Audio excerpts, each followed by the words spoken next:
From Fox 8 Sports, this is the Final Play. Sponsored by your Southern Quality Ford dealer. Built Ford tough. And Nissan.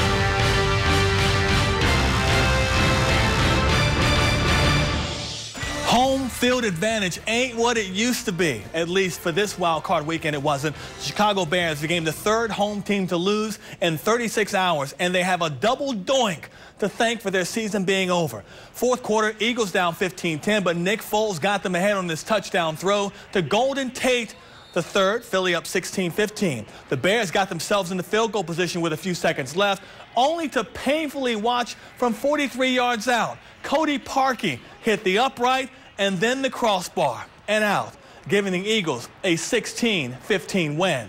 So here is how next week's divisional round playoffs will play out. It all starts on Saturday with the AFC game, Chiefs and the Colts at 3:35, followed by the Rams and Cowboys on Fox 8 at 7:15. On Sunday, the AFC gets things started again from Foxborough with the Patriots taking on the Chargers at 12:05.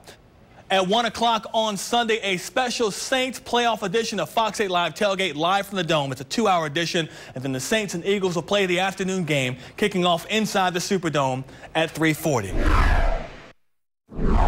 Which means a rematch of their Week 11 meeting in the Dome, won by the Saints. Welcome into the Final Play. I'm Juan Kincaid. The Saints knew that their first playoff opponent next weekend had a 66% chance of being a team they'd already faced in the regular season. This week, the focus gets pared down from 3 possibilities to 1 definite in the Eagles. Here's Sean Vazan. So the matchup is now set. On Sunday at 3:40 p.m. inside the Superdome, it's the Saints versus the Eagles, a team the black and gold routed in Week 11, 48-7. Lost one down the sideline. Alvin Kamara caught it to 10 into the end zone. Alvin Kamara. But that game seems like an eternity ago. On that day, Carson Wentz was quarterback and really struggled. The Eagles were wounded with several key injuries, and the Saints were rolling. On Sunday, they'll face Nick Foles, a backup quarterback who led the Eagles to the Super Bowl last year and has seemingly picked up with his postseason magic yet again. Foles sidearms it, and it will be caught for the touchdown by Golden Tate. The Eagles have the heart of a champion. They didn't get into the playoffs until Week 17, and after that loss to the Saints, they won 5 of their last 6 games. The seeding says the NFC's top team will play the NFC's lowest-rated team on Sunday. But as the Bears can attest, the Eagles are no ordinary 6 seed. First you heard him, now you see him. Sean Vazan here on the Final Play. Home field advantage, just 3 words. Really didn't mean much this weekend, did they?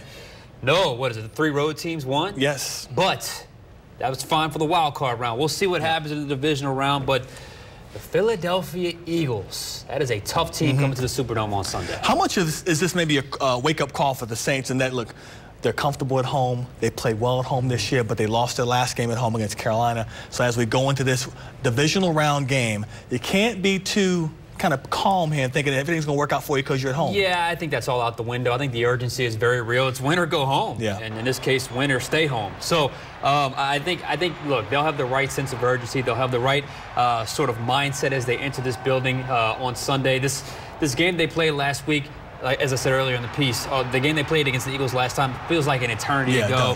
Eagles are playing totally different right now. You can argue the Saints are not playing as well as they played in that Week 11 matchup. So I think all that goes out the window. I was going to say, with this year's, of course, 6 teams in the playoffs. Saints won, Eagles coming in as the number 6. But, boy, this doesn't feel like a typical 1-6 matchup, does it? No, I completely agree with that. This is not an ordinary 1-6 matchup. Look at Chicago. I mean, Chicago was a dominant defense, number 3 seed, flirted with the number 2 seed throughout the season. Look what happened to them, to the Philadelphia Eagles. They have the heart of a champion. Statistically, they don't wow you, but they know how to play situational football, which is what champions do. So that's why I think it's a very tough matchup, not your normal 1-6. We always talk about the NFL being a quarterback league, but, I mean, listen, no one has played as well or better than Nick Foles in the postseason. He makes them a different football team. What changes with him? Nicky Magic, man. Nicky Magic. He knows how to play at the right time.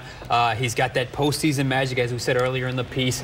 72% of his passes during the regular season. His stats tonight weren't that great, but he's just clutch, which means you have to close the door when you can on him, because if you leave a crack in the window, he can exploit that, and he seems to have just a knack for those timely plays. We asked Deuce McAllister during last week's Black and Gold Review show which team he thought would be the better matchup for the Saints. He picked Philadelphia.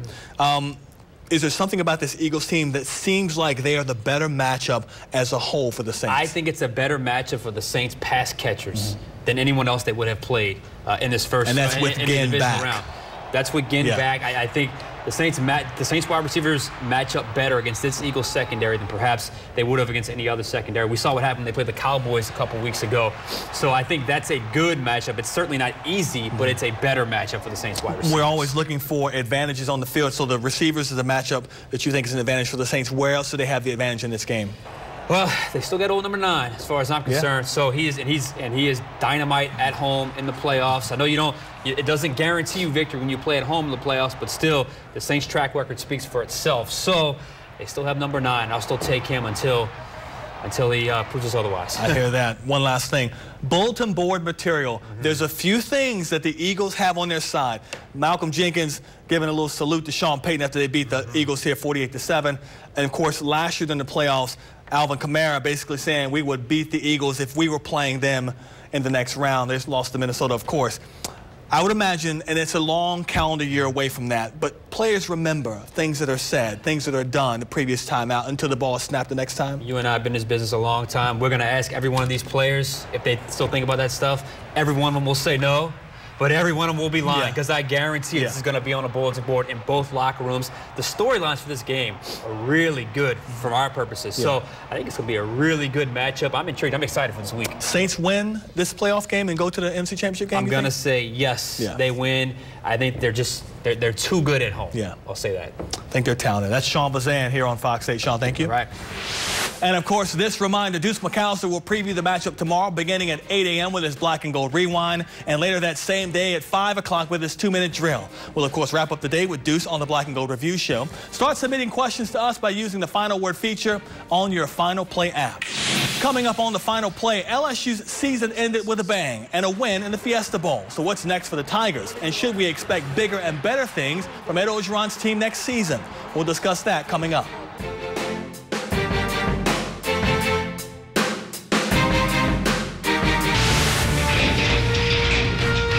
Watching the Final Play. LSU's season had the right kind of ending. They won the Fiesta Bowl in their first ever appearance in it, and they picked up their 10th win in the process. Chris Hagan was there and has more. Down 14-3 with their backs against the wall, it obviously took a remarkable outing from LSU's offense to get them back in the game. But it also took quite the fight from a depleted Tigers defense to keep UCF from adding points to their lead. And it all started up front with a big-time performance from veteran Rashard Lawrence. Really been working on my pass rush and just trying to have a good get-off, working with Coach O and Coach Johnson day in and day out on conditioning and being able to go. So today, you know, they kind of got me isolated with some one-on-one situations, and I took advantage of it. And Lawrence wasn't the only one making a living in UCF's backfield. Outside of his 4 tackles for loss, the rest of the defense, with names we don't usually call, like Glenn Logan, Jacoby Stevens, and Patrick Queen, added another 3 combined sacks with countless pressures. Our front 7 was dominating. Quarterback had no time to throw the ball. They were all over him. Those guys did a hell of a job. The game plan was to go after him, just make him bring his eyes down so he won't be able to throw over all the field. And while it wasn't perfect, it's hard to ask for much more from a unit that came into the game missing 3 starting corners, lost a 4th in the first quarter, and then saw their All-American safety Grant Delpit ejected in the second. There was going to be no excuses. We're going to put 11 men on the field and we fight like Tigers. These men to my right and the men in that room and our coaching staff has built something special at LSU. Hey, LSU, baby, next man up. Next man up mentality, baby. Looking at the bigger picture, the Fiesta Bowl win represents much more than just one game. It caps off an incredible season that no one predicted LSU to have. And for a guy like tight end Foster Moreau, who's seen a lot of ups and downs throughout his time in Baton Rouge, finishing strong means everything. And I'm not going to lie about that. You know, I saw our preseason projections, but all we could do is go out and try to prove you guys wrong. You know, and that's our job. Your job is to predict, and our job is, you know, to try to win more than you predict us to win. Next year, however, that task gets a little bit tougher. The low expectations of 2018 will certainly grow, as they should. The good news is, for the first time in what seems like a long time, the Tigers will have a proven winner and leader returning at quarterback. I think Joe's going to get more comfortable. You know, I mean, you saw him progress throughout the season and just get better, and he did incredibly well for us in a lot of games. Joe's an excellent quarterback. We believe in him, and he's got excellent leadership skills. He's come to practice every day, works every day. He's exactly what we feel like an LSU quarterback ought to be. Back and fresh from the Fiesta Bowl, we bring in Chris Hagan to talk about these LSU Tigers. An offensive explosion for this offense over the last 3 games. Not just the 40 points they put up in the Fiesta Bowl, 156 points in 3 games.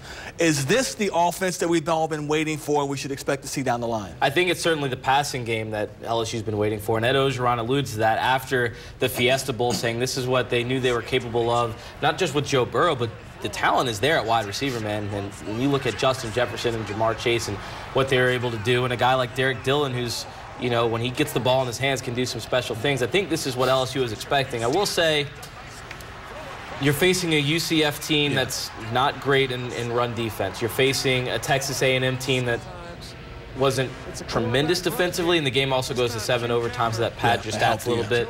I think when you're looking at the bulk of your schedule and you're facing a team like Florida that's traditionally pretty good defensively, every now and then you have a Georgia on your schedule, obviously in Alabama and Auburn, your numbers aren't going to be that high, but at least the ability to get vertical like they did against UCF is promising for LSU's offense. And people are going to look at these results of the last 3 games and say, okay, why haven't they done this against the Floridas and the Alabamas, the Mississippi State? Just better defensive teams. And that, to me, goes on Steve Ensminger, the offensive coordinator. Based on these 3 performances, is his job as OC secured, or people need to see more? I think his job is secured, and I think it's not just because of what we saw in these last couple of games from the offense, but because of the job that LSU's done in the recruiting trail. And when you're able to get in receivers like a Trey Palmer and you're able to land a running back like a John Emery, obviously these guys had their choices of where they could go. John Emery could have easily gone to a Georgia or anywhere to where he wanted to be a starting running back, and he chose LSU because he likes what they're doing with their offense. And I think the ability to get vertical, to throw the ball down the field, to make teams respect the pass is only going to help the running game, and it adds balance that we really haven't seen from LSU in quite some time. And so, yeah, I think what Ensminger's been able to do on the field, the things he's been able to scheme up, have certainly helped his job. But also it helps that they had a month to prepare for this game, and Joe Burrow's getting more acclimated with his receivers, so it makes everyone all around look better on that side of the ball. You're talking about the running back position with Emery coming in from Destrehan. Is it going to be more of a running back by committee, more so next year than this year? It's tough to say. I think it depends on how Emery develops. It depends on what they like from him during fall camp. I think he's a guy that's certainly capable of doing a lot of different things. I know it's obviously a huge jump going from high school at the Class 5A level to the SEC, but I think Emery's a guy who's capable of carrying the load, and I think when you have a guy like Clyde Edwards-Helaire, who's had some really good games and shown some explosiveness and deceptively strong, and then you have a guy like Chris Curry, who they were pretty high on during the early part of the year. They just didn't play him that much because they wanted to redshirt him. There's a possibility for a committee, but I think there's a chance that Emery can really become the guy, kind of like we saw with Leonard Fournette when he started, and he was still splitting some carries with Kenny Hilliard and a couple others, and then he became the man a little bit later in the year. I was going to ask, you know, because Edwards-Helaire will be the guy that has the most playing experience. Will he be your lead guy to start the season next year and then see how Emery comes along? Maybe it switches over? I think he could be. I think Edwards-Helaire is a guy that he's capable of having around that 12 to 15 carry mark. You know, he had some really good games like he did against Georgia where he showed what he can do, especially once you get him the ball in open field. And, you know, it especially makes it easier on your quarterback when you can hit him in the flat and he can do some special things. So, yeah, I would say he's your guy, at least leading the way, probably through fall camp. But again, we didn't get to see a lot of Chris Curry or any of Chris Curry over the last half of the season.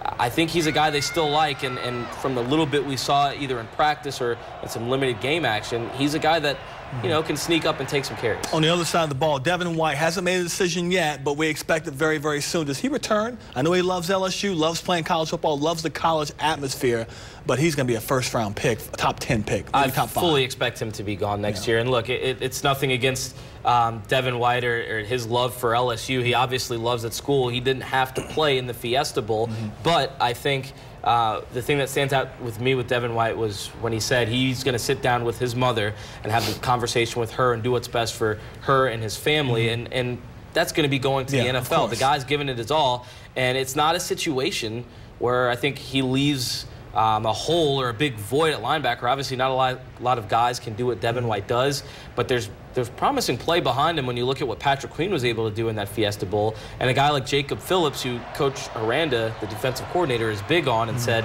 he did a great job in that first half against Alabama communication-wise, which is what Devin White does. So I look for Jacob Phillips to grow, and Devin White shouldn't feel bad about leaving anything behind. So having said that, and he's not coming back, he wouldn't be coming back to a championship-ready team either, and that probably makes a big difference. But the LSU defense, will it be better next year with the recruits they have coming in, the guys you just spoke of, and of course Caleb Chiason coming back, which is a huge loss this year? Look, it's not crazy to think they could be better. I mean, when you look at what Derek Stingley's probably going to be capable of, and Dave Aranda saying he was one of the best corners they had during some of those practices here in Baton Rouge.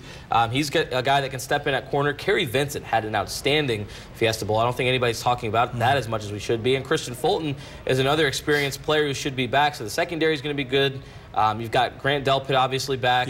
Jacoby Stevens, who stepped up and had a really good Fiesta Bowl. Yeah, you're going to have to maybe find a little bit more on that defensive line if Rashard Lawrence leaves, Ed Alexander leaving, Braden Fajoko leaving, but there's certainly a chance that this defense is even better. And you said it's not going to be a championship team. Look, they played some close games, a close loss to Florida, and you lost to Alabama, but another close loss to Texas A&M. Could have gone anyway. It could have been a one-loss team, depending on how much the committee liked him. The committee liked him this year. It could have very easily been that fourth team in the college football playoff. Chances Dave Aranda's back to coach this defense next year? I think he's back, and I think maybe it helps that they weren't awesome defensively against Texas A&M and gave up some points to UCF. That said, Aranda's still an outstanding coordinator, and look what he was able to do with the third, fourth, and fifth string guys on LSU's defense against Central Florida. Obviously, he's going to be a coaching commodity coming up. I'm surprised I haven't seen him on a few more short lists because of some of the coaching vacancies, but I do think he's back because I think LSU is going to keep paying him the money if they have to. And he's worth every bit of it. Real quickly, finish with this. Ed Orgeron, it feels like there are those out there that just will not be satisfied with him being this team's head coach. It's the floor for him to keep his job security stable, 10 wins. It has to be that. I think it has to be. And I think when you're looking at programs that want to get to that college football playoff level, I think that has to be your floor. And again, like I just said, they were really close to maybe getting 11 wins in the regular season, and that's where LSU has to be. That's what they were obviously capable of with a quarterback that had just gotten there in June and really piecing the offense together at times. Certainly going forward next year, and if they have stability on offense and defense with recruiting, coaching personnel, I think certainly the sky should be the limit for this team because they're starting to get that elite talent, some of that same talent Bama's getting when you're getting top 3 and 4 recruiting classes. Yep. All right, we'll leave it there with Chris Hagan from Fox 8 here on The Final Play. Thanks, Chris. Yep. Up next, National Signing Day is less than a month away, and one of the top quarterbacks in the country lives in New Orleans and is still undecided on his college choice. Garland Gillen catches up with Lance Lejean, and The Final Play continues. And in the meantime, we bring you the Final Play fan camera. To submit your passionate picture, send an email to PIX. That's PIX at fox8live.com.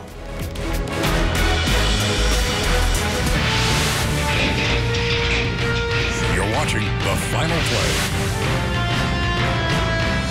December's early signing period was for kids that knew where they wanted to play college ball next fall. Those that were undecided, like Warren Easton quarterback Lance Lejean, have 30 more days to figure it out. And for one college team, Lejean will be worth the wait.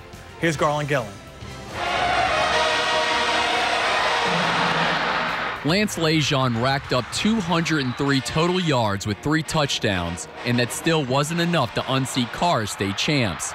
Nearly a month since the contest, Lejean has 0 regrets about that night in the Dome. I always think about it like, I never wanted to change nothing. I did get hurt in the second half. I felt like I was stripped from my cape, like I told my peers. But, you know, it's football, things happen, and you got to move on someday. In the summer of 2018, Lejean was committed to Kansas, but had a change of heart and decommitted. Smart move, because the head coach he pledged to is no longer there. I think we did it right about decommitting in the summertime, letting everything play out like I said. Looking at everything because, you know, things switch up every day, coaches, players, schools, you know. You never know how things would turn out, so our main focus was to focus on winning the championship, finishing, but we didn't. But now it's here now. Now it's time to make a decision. With a month left until National Signing Day, the four-star recruit is the highest-rated quarterback yet to sign with the school, but that will change soon enough. I think it's going to start resuming when we go back to school, and I'll get more phone calls and receive more texts from coaches and start dating these visits and stuff like that. Florida State and a host of other schools want Lejean's signature. After consulting with the most important person in the household, a busy January is in store for QB1 from Easton.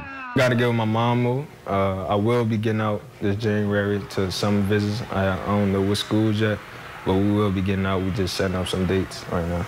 Lejean will sign here at Warren Easton on February 6th, National Signing Day. Covering recruiting, Garland Gillen, Fox 8, Local First.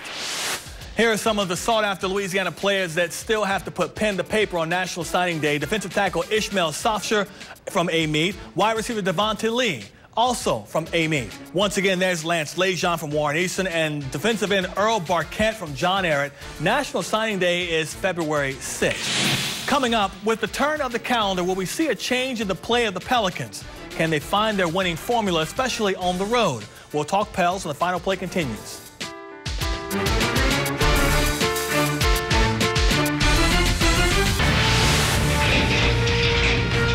You're watching the final play. Finding relief that comes with a win on the road has been the biggest challenge for the Pelicans this season. But then again, prior to last night, they had yet to play in Cleveland against an 8-31 Cavalier team that seems destined to finish the season with the worst record in the league. The Pels, to their credit, did not play down to the competition. They won every quarter en route to a 133-98 win. Drew Holiday and Julius Randle led 7 Pelicans players in double figures with 22 apiece as the Pels handed the Cavs their 9th straight loss and their largest margin of defeat all season long. Even more good news, these two teams will meet again on Wednesday in the Smoothie King Center. But before turning the page to what comes next for the Pels, Alvin Gentry, tell us what went right last night. We played much better. I just thought we were more alert, more locked in, did a good job of helping each other. So obviously when you're running off misses instead of makes, it helps your offense tremendously. And that's our show for tonight. For all of us here at Fox 8, I'm Juan Kincaid. Fox's NFL Game Day Prime is up next. We hope you'll join us again next Sunday night for a Saints playoff edition of the Final Play. From Fox 8 Sports, this has been the Final Play.